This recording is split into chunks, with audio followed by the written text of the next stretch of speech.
Hola a todos, buenas noches. Muchísimas gracias por estar aquí conectados en una nueva sesión de Detrás del Podcast, este espacio que hemos creado desde Acorde Podcast para sumergirnos en ese mundo y en el detrás de las producciones de esta casa. Y hoy tenemos un podcast invitado que nos encanta, del cual, como todo lo que hacemos aquí, nos sentimos muy orgullosos, y es La política en el espejo. Este es un podcast creado por Alicia Peñaranda, a quienes vamos a conocer hoy, y que también cuenta con el apoyo de la Fundación Konrad Adenauer y que les decimos, producimos aquí en Acorde desde ya hace algunos meses. Ya hemos concluido la primera temporada, vienen muchos más y este es el momento que hemos decidido detenernos y hablar sobre lo que ha significado estos 12 primeros episodios de un podcast que busca sobre todo acercar a los oyentes a la política y contarla de una manera diferente. Hola Alicia, bienvenida, ¿cómo estás? Lorena, me encanta saludarte y sobre todo saludarte en este ambiente en el que vamos a conversar y como a profundizar en los temas de los que hemos venido hablando todo este año, pero que no lo hayamos hecho de esta forma y muy chévere sobre todo hacerlo con acompañantes. Sí, ha sido unos meses muy, muy intensos de producción. Ya se van a dar cuenta por qué, porque este podcast ha sido tan intenso y ha permitido que desarrollemos todas nuestras habilidades de creación. Y también nos acompaña un integrante de la familia Acorde. Bueno, están varios conectados. Saludamos por allá también a Pablo Cabrera, director comercial de Acorde, pero hoy, desde el rol de diseñador de sonido, quiero también darle la bienvenida a Giancarlo Vega, quien también se ha encargado de darle vida a través de los sonidos y de la magia del sonido a este podcast. Hola Gian, ¿cómo estás? Hola Lore, ¿todo bien? Hola Alicia, un placer, un honor estar acá con ustedes. Un placer, un placer. Bueno, Alicia, si hasta ahora la están conociendo, se las presento. Ella es barranquillera y estás en este momento en Samaria, Barranquilla. Samaria. Samaria, perdóname, pero estás en Barranquilla, Sí. ¿cierto? Eres politóloga de AFID con máster en comunicación política de la Universidad Complutense de Madrid, también consultora política de campañas electorales y comunicación pública y nuevos medios, y sobre todo es la creadora de este podcast, de La política en el espejo. Bueno, Alicia, hay que empezar por un tema que a mí me parece muy apasionante y es el cómo el podcast, al podcast han llegado profesionales de todas las disciplinas, no solamente está en este momento avanzando gracias a lo que podemos pensar que son profesionales de la comunicación, sino alguien como tú, politóloga. Cuéntanos cómo es que llega a ti ese interés por conectar y crear desde el podcast. Bueno, pues soy politóloga, pero con una comunicadora por dentro. No solamente porque, bueno, siempre ha sido mi pasión desde la época desde la adolescencia y cuando elegí mi carrera, sino porque a nivel profesional he trabajado a lo largo de estos años siempre de la mano de la comunicación. Porque, bueno, uno siempre hace lo que siente que hace bien. Entonces siempre he sentido que comunicar, que contar cosas, que crear proyectos audiovisuales hace parte hasta de mi ADN. O sea, que yo me levanto y diciendo esto, cómo se va a decir, cómo se va a presentar, cómo se va a mejorar en términos visuales, ¿no? Y narrativos. Entonces, de ahí pues que mi maestría la hayan hecho en esto, que toda mi vida laboral ella giraba alrededor de comunicar lo público, y en comunicar lo público no solamente siempre he tenido como esa intención que entender lo público, no como lo gubernamental, no necesariamente como lo electoral, sino como lo que hay de todos y los problemas que nos reúnen. Entonces, bueno, desde siempre la tecnología es para mí un hobby y un distractor. O sea, yo siento que la tecnología nos ayuda a tener una vida cada vez mejor, nos beneficia como seres humanos. Entonces siempre me preocupo por saber qué hay, qué viene en tendencias tecnológicas, no porque tenga el conocimiento, sino porque me gusta la tecnología de mi cotidianidad. Entonces, todo lo que sea posible sobre todo para comunicar bien, estoy ahí. Entonces, en la época en que los blogs eran una herramienta, yo estaba viendo cómo creaba un blog. Cuando las redes sociales nacieron, me acuerdo cuando nació Twitter, y a mí un amigo de la universidad me dijo, mira, nació una cosa, que era una cosa, porque la única red social previa era Facebook, nació una cosa en la que tú puedes ver lo que dice Obama. En ese momento Obama era presidente. Entonces yo, ¿cómo así? ¿Puedo escuchar a Obama? Ya mismo me bajo Twitter y en ese momento en computador, creo que sí, no tenía ni smartphone, creo que una BlackBerry la tuve después. Entonces, viendo lo que venía luego cuando Facebook lo vi, entendí Facebook como una herramienta profesional, yo puedo decir que el 60%, no, más, 70% de mi quehacer profesional y de, digamos, los proyectos que yo he venido consiguiendo de forma autónoma han sido gracias a las redes sociales. Y hoy creo que la red en la que más has podido desplegar todas esas habilidades es Instagram, ¿no? Allí además has creado una identidad, una marca que es la Pop Litóloga, que podríamos decir es también el antecedente de este podcast y están muy pegaditos, muy ligados el uno al otro. Sí, es que cada herramienta, cada herramienta ofrece algo, entonces es entender qué es lo que nos ofrece y cómo es coherente con nuestro proyecto del momento. Entonces, bueno, luego desde Facebook quiero hacer como la evolución un poquito de cómo cada red va cambiando la vida social y la vida pública. Entonces, cuando el Instagram, pues, hablaba de mis cosas, pero yo nunca he separado la vida profesional de la laboral.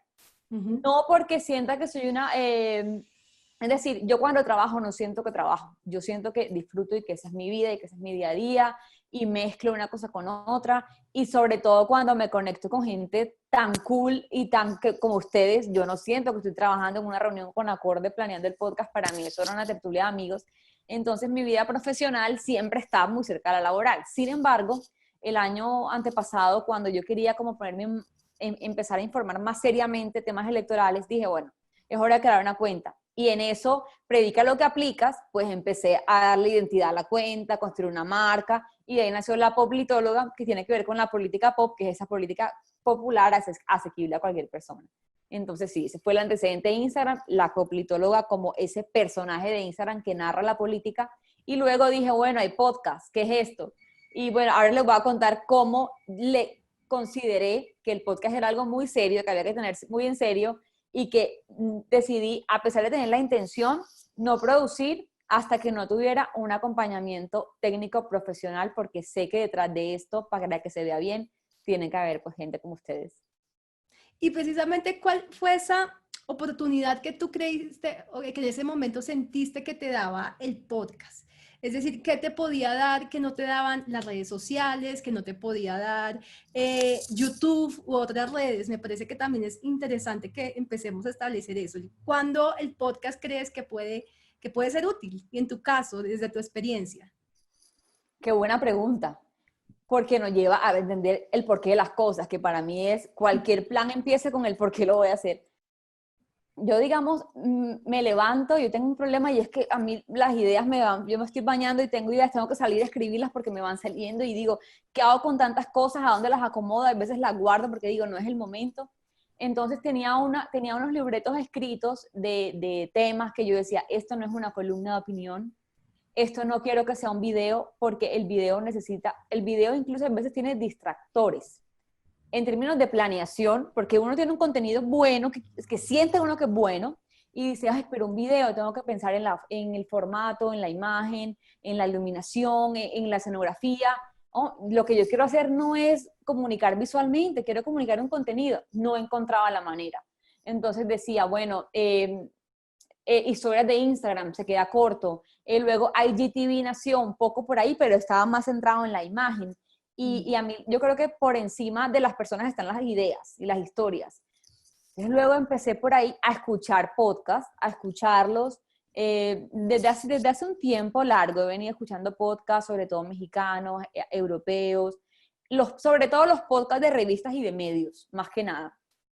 Y el año pasado, antepasado ya, dije, yo quiero crear un podcast, sobre todo porque ahora hay herramientas para hacerlo caseras.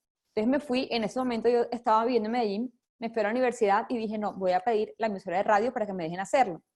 Me fui yo con un libretico, la persona de sonido muy, muy atenta, me grabó, me dijo, mira, aquí te quitamos ciertas cosas del sonido, lo arreglamos. Yo leí, me acuerdo que era un artículo en qué se parecen la política y el amor. Entonces yo lo leí, pero entonces lo leía y lo decía en voz alta y dije, esto es como una audiocolumna, así me lo imaginé yo en ese momento. Y salí feliz, dije, bueno, lo grabé, esto le pongo un título y lo comparto por iBooks, creo que era la red que yo escuchaba en ese momento. Cuando me lo mandó la persona de la emisora, yo dije, este contenido no se puede quemar así, porque esto parece grabado una nota de voz larga. Dije, no, aquí queda guardado en mis notas del celular. Y el año pasado, siguiendo a la cuenta de Vanessa Rosales, que es una persona que ustedes le hacen el podcast, conocí que ella empezaba a hacer un podcast con una empresa. Yo dije, yo ya he hecho televisión hace años, trabajé en televisión y sé lo que una productora, o sea, sé que no hay un proyecto audiovisual si no hay una producción. Lo sé por más que haya una cara, un libreto, si no hay una producción no hay nada. Y dije, claro, esto es lo que le falta al podcast, una productora. Hay productoras en Colombia que se dedican a hacer podcast, toc, toc. Y fue que Y escribí y llegaste hablé con acorde. Pablo. Y Sí, llegaste y hablaste con Pablo Cabrera hablé y con le Pablo. contaste la idea, pero ahí hay un ingrediente adicional que me gustaría aquí incluir, porque sé que también este es un tema que interesa mucho a la gente y es el de cómo conseguir apoyo, porque no eres solamente tú haciendo tu podcast, sino que fuiste a golpear puertas y a ver de qué manera ese contenido se podía alinear con los objetivos de alguien y así fue como llegó la Fundación Konrad Adenauer. Cuéntanos un poquito de eso, el por qué, cómo fue que viviste ese proceso, porque creo que hay mucho que podemos aprender de esto. Sí, y es que vamos a hablar como si hubieran pasado 2 años y todo han sido en 7 meses. Todo esto, todo esto. Mi conversación con Pablo fue en diciembre, me parece. Y cuando él me habló de lo que hacía una productora, pues claro, uno tiende a decir, esto cuesta algo que yo no sé si dentro de mi proyecto profesional esté invertir. Porque pues yo no me dedico a ser podcaster, yo soy consultora pública y me dedico a, digamos, a asesorías y a dar clases y tal. Y dije, pero los contenidos hoy son una materia prima que uno tiene como un bien. Eso es un bien que tienen algunas personas de hacer cierto tipo de contenido. Contenido, o sea, una investigación, un ensayo, una redacción, un artículo. Y hay personas que lo necesitan, que le interesa, y es cuestión de unir y de buscar a las personas indicadas. Entonces yo dije, bueno, yo puedo hacer una inversión y pagar una producción y compartir un podcast en mis redes. O puedo unir esfuerzos con personas que también sientan esta misión de fortalecer la democracia, de llevarla público a todos. Y finalmente es un proyecto en equipo, porque yo sé que hay instituciones queriendo comunicar cosas, pero en su día a día, también en sus grandes proyectos, no están creando, sino ejecutando. Entonces pensé en universidades, pero pues sé que las universidades también tienen como estos equipos ya de producción audiovisual. Entonces dije, bueno, yo tenía, digamos, yo conozco la Fundación Konrad Adenauer hace mucho tiempo, sé de su trabajo, sé lo que han hecho en Colombia, sé su misión. Entonces, bueno, toqué puertas en la gerencia de proyectos y les dije, aquí hay un proyecto que yo quiero hacer, que quiero hacer con ustedes, si a ustedes les interesa. Es un podcast, obviamente no todo el mundo tiene en su cabeza lo que es un podcast, de qué va, para qué sirve, o Ah, muchas sí, eso personas. hay que ir preparado a hacer pedagogía, ¿no? Claro, porque es que un podcast puede ser o una entrevista grabada, o un programa de radio, o algo que se vio, se grabó la voz y se publicó. Entonces, bueno, eso fue a principios de este año y a ellos les pareció pues muy interesante, pero seguramente estaba empezando el año, estaban con proyectos ya adelantados, trabajándolos, y ahí quedó la propuesta, quedó la conversación. Eso fue, digamos, enero, febrero. Y luego, cuando nos llegó este cambio de vida, que como todo cambio eso es como que una patinada del carro, que uno va así, de repente va así, chun, chun, chun, el carro quedó de este lado, con la pandemia, con este virus. Yo me vine a vivir a Barranquilla, a trabajar aquí con la alcaldía, y me llené de muchas más ganas de hacer esto. Dije, pues ahora hay que acompañar a la gente con algo, o acompañarnos entre todos. Y llega esa llamada de María Paula León, que creo que está conectada a la gerente de proyectos, sí, claro, la gerente de proyectos de la Fundación Konrad Adenauer, y me dice, lo del podcast como que sí puede ser, porque estamos buscando contenido sí, audiovisual que podamos llevar a las personas pronto durante esta pandemia, y que obviamente no estamos saliendo a ver qué encontramos. Queremos productos que estén en la línea de lo que nosotros hacemos. Y ahí voy a productos con propósito. y con investigación y con rigurosidad, que son los que fácilmente, no digo se venden, pero sí llegan y se conectan con otro, porque es que digamos, proyectos con propósito se juntan, y ya viendo una propuesta, pues fue muy fácil armar equipo entre todos y arrancar esto en febrero, en marzo arrancamos. En marzo arrancamos y se crea un producto que ha sido retador, que nos ha puesto a nosotros también a pensar, a buscar formas también, a construir a un equipo, porque son muchas las personas que están detrás de este podcast. Y quiero que empecemos a hablar sobre qué es la política en el espejo. Entonces, ¿qué es la política en el espejo, Alicia? La política en el espejo, porque fíjate que tampoco es la poplitóloga, porque la poplitóloga es una cuenta de Instagram para comunicar visualmente. La política en el espejo es un contenido pensado y diseñado para conectar a nuevas audiencias que se sienten alejadas de la política porque sienten que la política es algo de pronto reducido a lo que en realidad es. Entonces Alejado, la política en el espejo, y grande. alejado, extraño, como decíamos al principio del podcast, en eso que a veces con extrañeza y distancia dicen la política como, ay, la política la veo cada 4 años, esto conmigo no es. Entonces pensamos en esos públicos que estuvieran ya habituados a consumir podcast, o que empezaban a escuchar, a consumir podcast, sobre todo durante la pandemia, y era, bueno, lleguemos a quién, pues a los artistas, a los cocineros, a los chefs, a las personas que trabajan en moda, pero porque ya había un antecedente que era ese proyecto que yo había soñado, que era la política se parece a muchas cosas. La política se explica más cuando se cuenta si se parece a la moda, a la música, al arte, al amor. Entonces yo tenía un contenido, digamos, de lo que yo pensaba que se parecía a la política, y dijimos, bueno, eso se puede contar por aquí. Entonces la política en el espejo lleva la política a muchos públicos y la pone frente a situaciones de la vida cotidiana para explicarla mejor. Sí, y es así como empezamos a crear contenidos a través de las historias, ¿no? Porque ese es el poder y creo que es un sello que caracteriza a tu podcast. Vamos a intentar definirlo y a ver cuáles son esos ingredientes que tiene. Entonces, para empezar, podemos decir, si lo queremos encasillar en un formato, tiene algo de monólogo, pero podríamos llamarlo un monólogo narrativo, podría ser, porque eres tú en situaciones cotidianas, yendo también al pasado, haciendo reflexiones, contando qué pasa con tu mascota. Yo tengo una duda, ¿Thatcher existe? Esa duda está espectacular. Thatcher no existía, pero ya existe. O sea, No. Thatcher fue totalmente creado con este equipo que vamos a hablar ahora para que acompañara el personaje de la política en el Una espejo. mascota. Uh-huh. Y yo di una mascota, sí, que era un perrito. Y yo nunca he tenido perrito. Y yo durante el podcast tuve un perro imaginario que se llamaba Thatcher. Y acabando el podcast, me venía en mi cabeza dando vueltas la idea, dije, bueno, es hora de que Thatcher nazca realmente, y ya tengo perrito desde la semana pasada. Ay, qué maravilla. Qué Sí. maravilla, siempre me encantó y siempre creí en serio que existía Thatcher. Bueno, ya está. Tanto así, pero bueno, te paras en situaciones cotidianas, en un café, en un cine, en una habitación viendo una película, en un parque, en una biblioteca, y comienzas a desglosar un tema.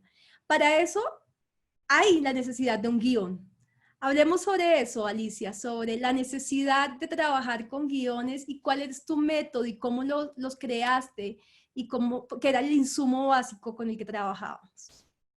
Es método, mira, me encanta que lo digas, porque entre todos, ustedes los que aquí presentes, Lorena, Jan, Pablo, el equipo de la Fundación Konrad Adenauer y Laura Gutiérrez y Lucas Vargas, que son 2 grandes amigos, escritor y periodista y politóloga, que digamos los conozco y sé cómo ven la vida y cómo han visto sus profesiones y su aproximación literaria. Dije, bueno, uno aquí, yo que escucho podcast de todo tipo, no quiero presentar un podcast que sea una conversación, eso fue lo primero, por eso se convirtió en un monólogo, pero tampoco quiero sentarme a disertar, a decir ideas, sino que quiero compartir un contenido muy elaborado para que los 15, en ese momento iba a durar entre 10 minutos, los 10 minutos tengan valor todo el tiempo. O sea, yo siento que cuando una persona escucha un podcast, en tanta variedad de podcasts que hay, perdón, te está regalando o se está dedicando 10 minutos de su vida a eso. Entonces no puede haber un minuto perdido en el que suspiré. No, cada minuto tiene que dejar algo.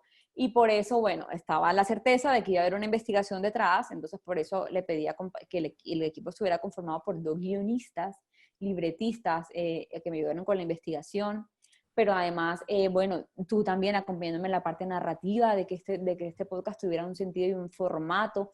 Jan luego entró al diseño sonoro. Es que viéndolo fue una cosa que se convirtió en un gran producto, pero porque tuvo investigación, un diseño de lo que queríamos contar, una planeación muy exhaustiva y cada parte, el podcast se dividía en 3 partes. Es decir, al momento del podcast, el podcast contaba con una situación histórica o con una historia del pasado.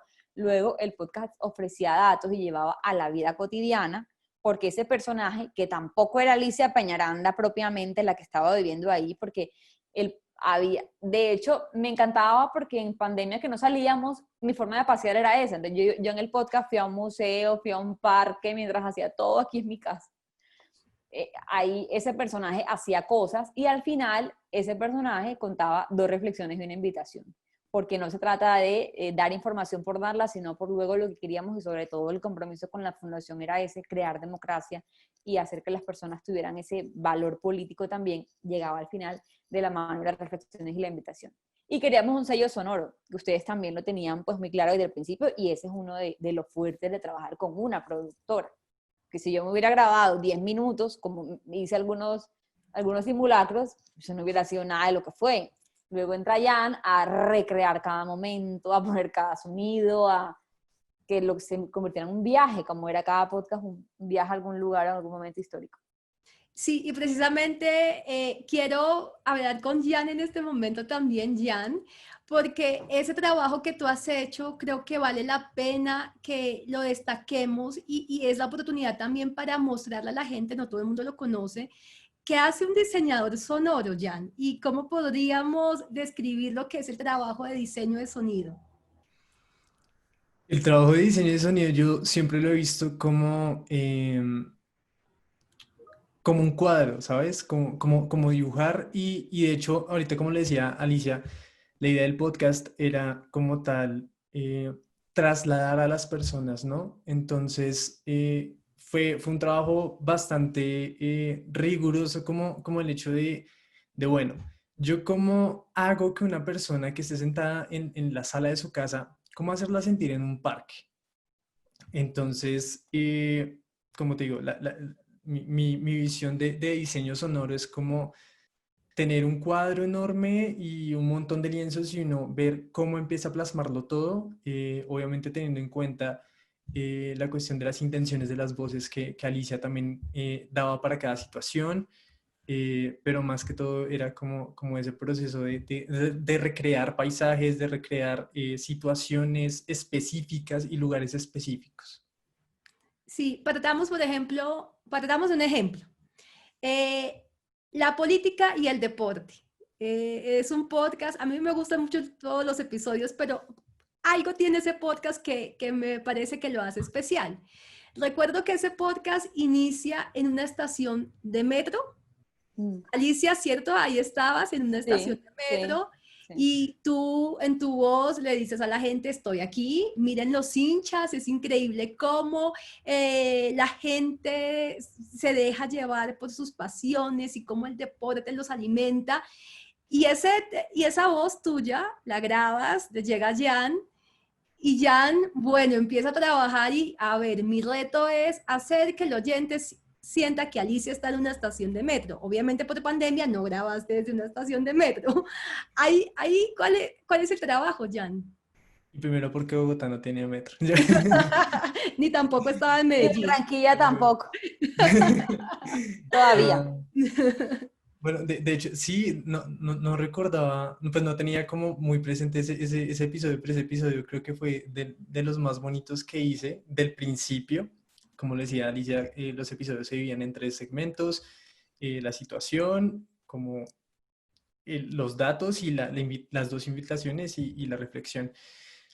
Para recrear eso, algunos de los sonidos, muchos de los sonidos, como que trataba de sacarlos, ¿sabes? Como que hay librerías muy completas, pero como que no hay lo que uno necesita. Entonces, antes que productor, soy periodista, me gradué de periodista, entonces estaba como esa constante de salir a buscar. Y obviamente pues la pandemia me negó como muchos lugares para ir a grabar como realmente merecía grabarlo. Em, pero ese episodio creo que fue de lo más trabajado que se hizo, ¿sabes? Como el hecho de, siempre lo he dicho, el podcast está construido específicamente para audífonos. O sea, no es que no se pueda escuchar en dispositivos sin audífonos, pero el toque de los audífonos le da como o sea, el ser envolvente. Y de hecho, ese episodio Y lo hace íntimo, además, lo sí, hace claro, mucho más y cercano. hace sentir como Alicia no está sola, sino está con un acompañante y ese acompañante es la persona. Entonces, el viaje en el metro es muy chévere porque se escuchan cómo las puertas se abren a través de los oídos, Mm. cómo aquí están hablando, aquí están riendo, aquí están los hinchas cantando, cómo ella se baja del metro y se escuchan los pasos. Entonces, siento que también ese reto como el diseño sonoro es como hacer a la persona parte, no simplemente como que se sienta dentro, sino se sienta como acompañando a Alicia, yendo a todos los lugares donde se dirige a través del podcast. Sí, Alicia, porque del metro te vas a los Juegos Olímpicos de 1936, ¿no? A Berlín. Sí. Esos saltos que nos ayudan también a entender esa idea de, bueno, y el deporte y la política, ¿qué tienen que ver? ¿Cómo se escogían esas situaciones? Sobre todo ese tema histórico. Eso fue bien, digamos que fue uno de los sellos que le quisimos dar, pero me acuerdo mucho del sonido cómo se cerraba el metro, y es que no, de lleva un metro efectivamente, y esas eran sorpresas que Jan nos daba, o las pisadas. Yo le decía, Jan, tú me pones a mí en tacones para que suene, y yo, no importa, ponme en tacones, eso sonaba tuc, tuc, tuc, tuc. Bueno, era el sello, ¿no? Había que dar datos para sobre todo contar, pero no irnos a los episodios que todos conocemos. Yo les confieso, algunos episodios de históricos yo los estudié más a raíz de la creación del podcast, porque queríamos volver, hacíamos un grupo creativo entre Laura, Lucas y yo, pues para hacer decir qué episodios históricos iba a contener cada podcast, desde dónde lo íbamos a mirar, y esto nos llevó a muchos asuntos literarios. Hablamos pues de las guerras mundiales que nos faltan cuando uno mira hacia atrás. Hablamos también de episodios de arte colombianos. Entonces, sí, la idea era, cada episodio va a contar algo, va a enseñar algo. Hay personas que me escribían y me decían, no tenía ni idea de esa situación, no sabía de la reina Victoria, o sea, que fue el episodio 1. Y luego me parecía demasiado muy ganador y me emocionaba cuando me decían, a raíz de eso, porque claro, el podcast no ahondaba mucho en la situación, la mostraba un poco. Las personas luego iban a googlear, a investigar, a profundizar en los temas. Entonces el podcast ofrecía como pinceladas históricas, locales, de ideas, de argumentos y de reflexiones para que pues el oyente la tomara y hiciera con ella lo que mejor pudiera, pero ojo, siempre buscábamos que le cayera un poquito mejor la política. O sea, me encantaría saber qué tanto empezaron a querer más la política cuando sintieron que no era esa cosa extraña por allá, sino que es algo que está rondando por sus casas. Interesante saber eso, ¿no? Buscar la manera también de entender ese impacto. Yo no sé, Alicia, si tú sepas cuál fue el episodio más retador para Jan. La política y la moda, Jan, ¿no? El reto de reconstruir sonoramente una tienda de Un ropa. vestuario, una tienda de ropa. ¿Por qué fue tan difícil, Jan?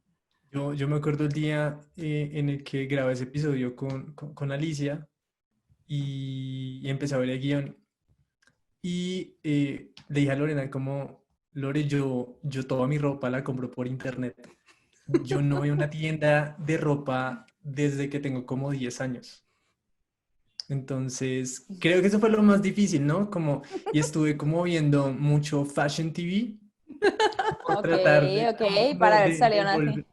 Exacto, como para tratar de envolverme, como de qué tipo de música utilizar, cómo tratar de ubicar, digamos, sé que algunos lugares tienen música, otros no tienen música, pero fue muy retador desde el hecho de hacer como abrir la ropa con los ganchos, poner los pequeños parlanticos, los avisos parroquiales de los asesores, ese también fue Mm, como otro plus ahí, el pero llamado a la caja. sí, el llamado a la caja, pero sí, ese fue el más retador porque no, y de hecho sigo sin ir a a la tienda de ropa. Pero creo que eso suena como tienda de ropa, ¿no, Alicia? Pero yo me sentí en Sara, o sea, yo les digo que que el ambiente, la música, claro, porque lo más eh, chévere es que grabamos el podcast, siempre junto a Jan y a Lore, grabamos todo, y luego yo me sorprendía con la edición y la producción, entonces, claro, yo volví a escuchar el podcast ya todo sonorizado, se dice así, Sí, con su diseño de sonido, con su sí. diseño de sonido completo y dije, pues esto ya es ya tiene presencia escénica este podcast, ya viajé con él, entonces vamos para adelante.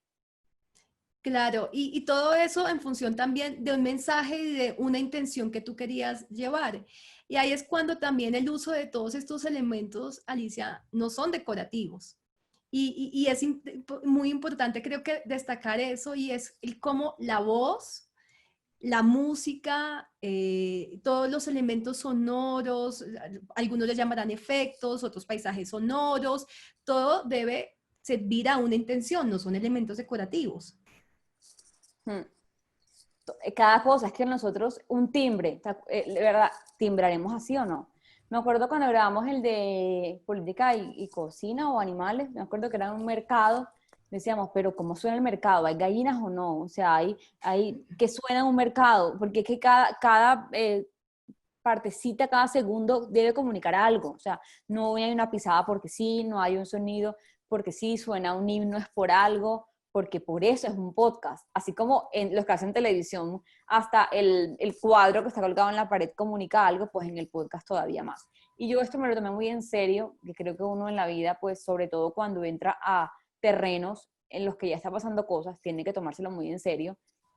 Y pues la primera decisión fue hacerlo con profesionales, la segunda fue hacerlo con investigación y la tercera fue preparar mi voz para que sonara bien, porque yo, digamos que uso mucho mi voz dando clases, dando mis conferencias, pero yo sé que no es una voz que necesariamente oyéndola sea armoniosa o sea agradable. Entonces dije, aquí vamos a un curso de artes escénicas y de preparación de voz y de empecé a entrenamiento vocal y porque eso tiene que sonar que las personas lo escuchen bien, porque repetimos, nos están dando, nos están tomando el tiempo para oír algo que tiene que endulzarle sus oídos. Entonces la invitación es, como lo dices, a no descuidar nada, nada porque absolutamente todo comunica, transmite coherencia y una esencia.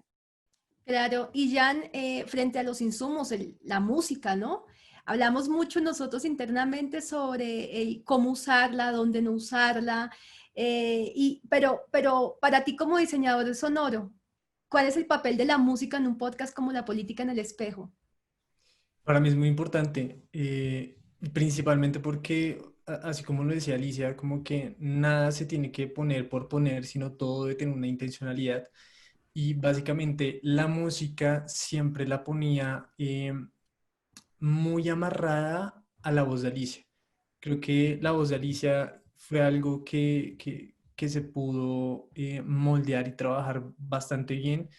eh, como el hecho de darle intencionalidad, ¿no? Entonces, sabíamos que si estábamos hablando de conflictos bélicos bastante fuertes, sabíamos que no iba a ser como, vamos a contarlo así, súper alegre, no, sino que obviamente tampoco sin caer en lo depresivo ni nada, sino tratar de mantener como ciertas posturas, también como con ciertos episodios. Como alegres, entonces tratar de ponerlo, pero siempre la música iba como muy al lado de lo que Alicia decía. Y obviamente también el reto de esto era cómo hacer que un podcast que sea como atractivo sonoramente, no llenarlo de música y que tenga dinámica, ¿no? Porque el podcast sí tiene música, digamos, como para identificar las secciones, pero siempre la parte retadora es como la primera parte, porque la primera parte no tiene como una música de identidad ni nada, Mm. sino todo va fluctuando. Entonces todo va cambiando dependiendo la situación, dependiendo el lugar también influye mucho. Por eso te decía lo de Fashion TV, porque escuché todos esos desfiles de Fashion TV para saber qué tipo de música debía utilizar para ese tipo de lugares, porque no podía poner ni neo soul, no podía poner jazz ni nada, sino tenía que ser algo movido. Igual ¿qué? Cuando no es necesario, digamos en el episodio de No hay que cocina. tenerle miedo al silencio también. Exacto, o sea, el silencio también comunica, ¿sabes? Y simplemente el reto, lo que te decía, era cómo tratar de comunicar, obviamente acompañando de voz y de su diseño sonoro, pero creo que el mayor reto era comunicar únicamente con la voz de Alicia. Entonces, y fue lo que te digo, como entre los dos decíamos como, bueno, entonces vamos a hacer la situación entre tú y yo, entonces yo soy tu vecino, cuéntamelo tú a mí, ¿cómo me lo dirías tú a mí? Hablemos entre los dos, como para que se sienta un poco más natural. Yo también tuve ciertas participaciones en el podcast, Claro, y como, la novia de Jan también tuvo participaciones, tu mamá, no, tu sí, papá, mi creo, mamá, porque mi ahí papi, había, claro, había personajes, los podcasts tenían personajes que, pues, claro, todo esto fue hecho en casa o en estudio. En Entonces, época de yo nunca, cuarentena. en época de cuarentena total, nunca fui a un café, nunca fui a un almacén, nunca fui a un estadio, todo era en mi casa o en la de Jan y su familia que grababa los personajes que aparecían. Esto fue muy bonito, en realidad fue muy bonito cada episodio y por eso, bueno, al final el trabajo hecho con esa dedicación de escuchar Fashion TV para ver qué música iba, eso todo se notó en cada episodio. Bueno, yo olvidé decirles al principio de este podcast que este es un espacio en el que también nos gusta escucharlos, también queremos escuchar comentarios, preguntas, sugerencias, dudas, todo lo que quieran decir. Si se animan a intervenir, bienvenidos. Ojalá pudieran prender micrófono, cámara, porque en esta época de distanciamiento creo que es una de las formas que tenemos para sentirnos cerquita. Alicia,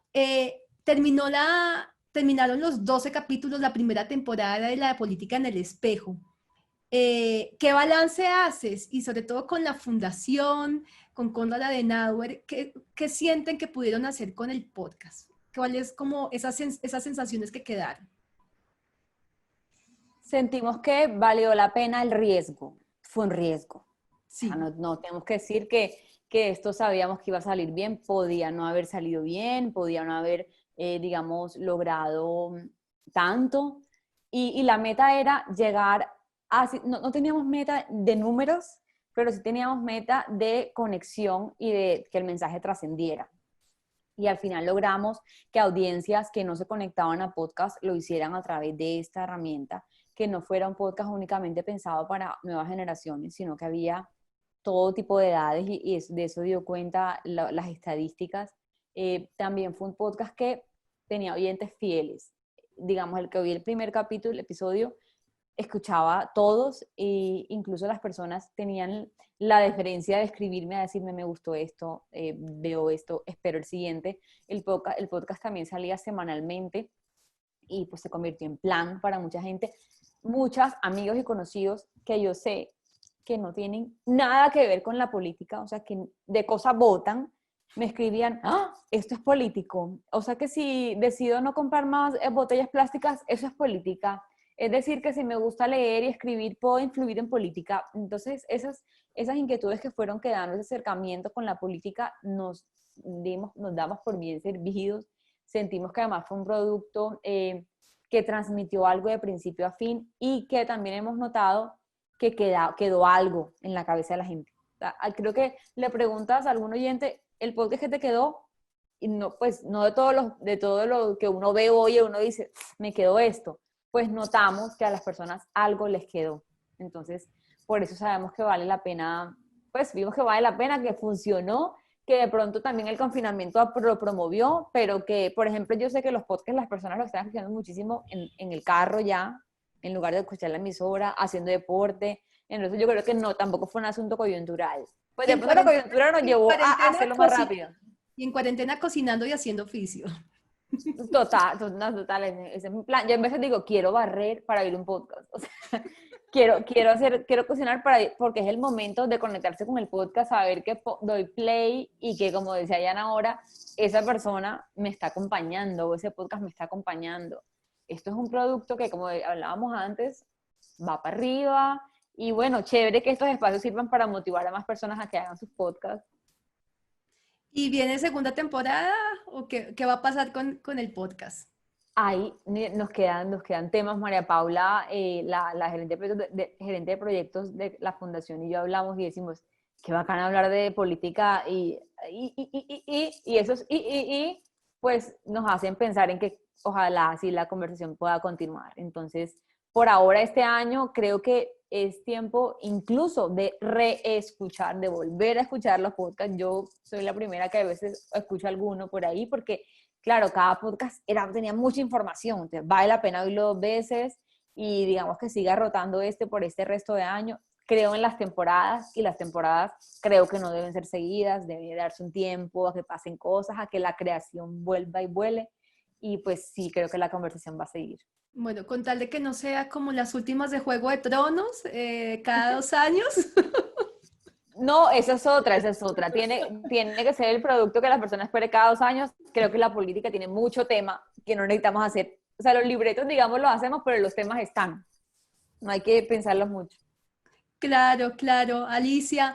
Bueno, para aquellos que en este momento se están preguntando, ¿será que me animo a hacer mi podcast? ¿Pero cómo empiezo? ¿Cómo lo hago? Si tuvieras que dar unos consejos iniciales, nos has dado muchas pistas ya a lo largo de esta conversación, pero para redondearlos, ¿cuáles serían como desde tu experiencia los temas que sí o sí deben tener presentes? Chévere, me han preguntado mucho porque hay personas que en realidad uno cree que los podcasts ya estaba instalado en la vida cotidiana de mucha gente, pero hay personas que todavía no están escuchando podcasts y que sienten, ve, esta es una buena plataforma para yo comunicar lo que sé, lo que hago, lo que me gusta. Hay podcasts de todo, o sea, uno quiere podcast de cada tema y ya casi como quiera YouTube, uno va a buscar un podcast. Entonces, bueno, depende, me quisiera dirigir en lugar que a las empresas, creo, a las organizaciones, todo lo que puedan comunicar a través de podcast es el momento, así como tienen una página web, creo que deberían tener un podcast también, donde todo su contenido estuviera alojado en términos sonoros, pero me quiero dirigir a personas como yo, que digamos no son una empresa, no tienen un contenido muy misional organizacional, sino que son apasionados de unos temas. Y creo que esta pasión es la que permite hacer productos como con peso. No es que yo estoy en este momento aprendiendo a tocar guitarra y voy a hacer un podcast de guitarra porque ya habrá otras formas mejores de que alguien enseñe, pero si yo llevo toda la vida hablando de este tema, hablando de alimentación, por ejemplo, y me dedico a esto y leo sobre eso y tengo libros y bibliografía, es momento que sin miedo busques y hagas un podcast porque ese conocimiento lo está esperando mucha gente.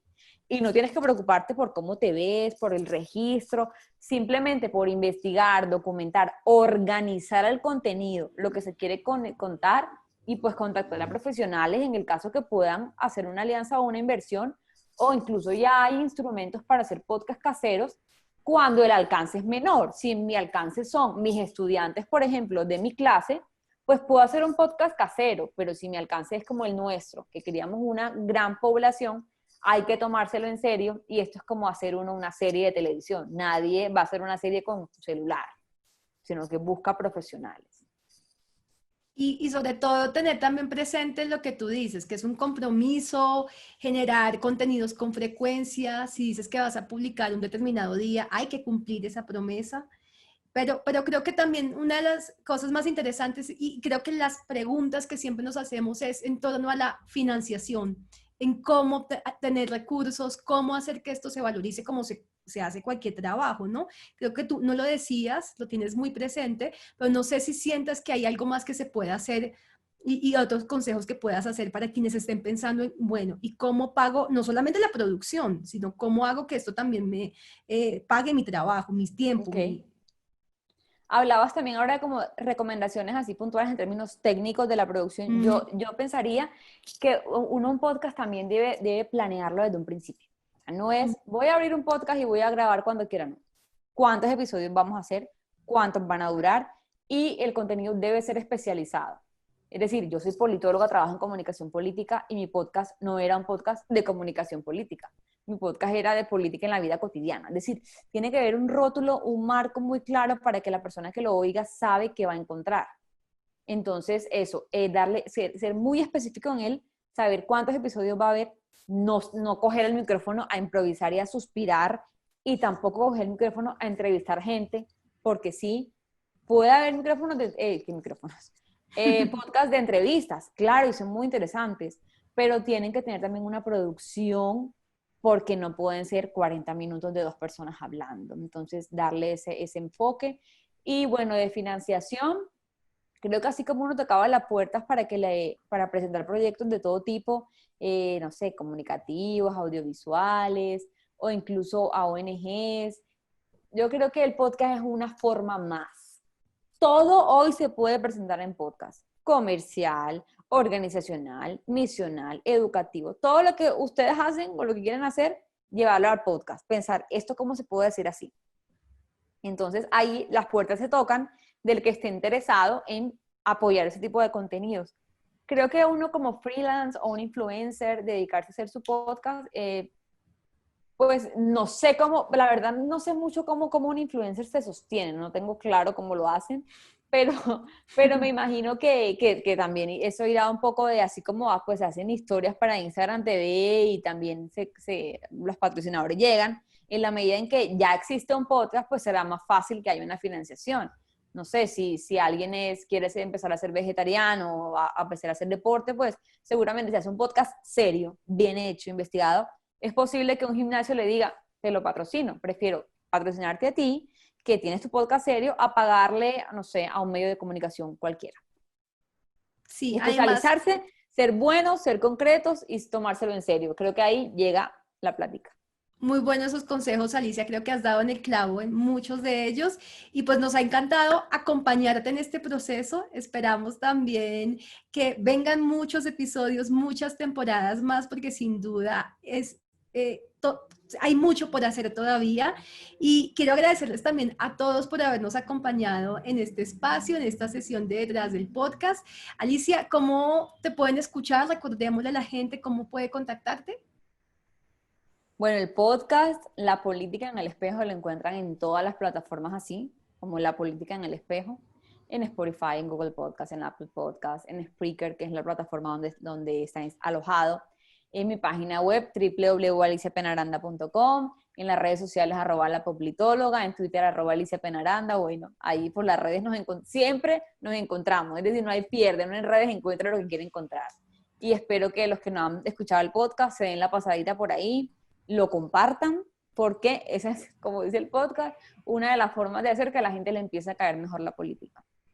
Sí, y si también ustedes tienen una intención, una idea, están buscando también que nos acompañe en su proceso de producir su podcast, también recordarles que estamos ahí, somos Acorde Podcast, nos pueden encontrar en las redes sociales, en Instagram, en Twitter, en Facebook como Acorde Podcast, también nos pueden escribir a podcast@acorde.co. Estaría ahí también listo y dispuesto Pablo Cabrera, nuestro director comercial, quien ha hecho muchísimo también por este tipo de contenidos para acercar los podcasts a las audiencias, acercar audiencias y realizadores. Y aquí estamos para acompañarlos y esperamos que toda esta conversación los haya nutrido. Yo creo que ha sido mucho lo que hemos podido explorar hoy, Alicia. Muchísimas gracias por tu tiempo. Gracias a ustedes por tomarse en serio desde el principio, el durante y el cierre de la primera temporada, por tener esos espacios, a los que se conectaron, a los que nos acompañaron hoy en este Zoom y a los que verán el video después. Encantada, agradecida y muy dispuesta a seguir contándoles lo que quieran saber del podcast y de todo lo que nos inventamos de este lado y de aquel y aquel. Para que a cada vez a más personas les comience a caer mejor la Mejor política. la política. Ahí uno dice, ¿qué quiero hacer por la sociedad, por la política que está tan regular, por esos gobernantes por los que no creo? Pues hacer que más personas se interesen, que más personas participen, y el podcast es como un dulcecito. O sea, imagínense que el podcast es un dulce rico que le pueden entregar a alguien y decirle, ve por aquí, escucha más de esto, porque la política también te pertenece y te necesita. Vale, Alicia, muchísimas gracias. Buenas noches para ti. Gracias, Estamos un escuchando. abrazo muy grande a Chao, todos. y gracias a Chao. todos, que estén muy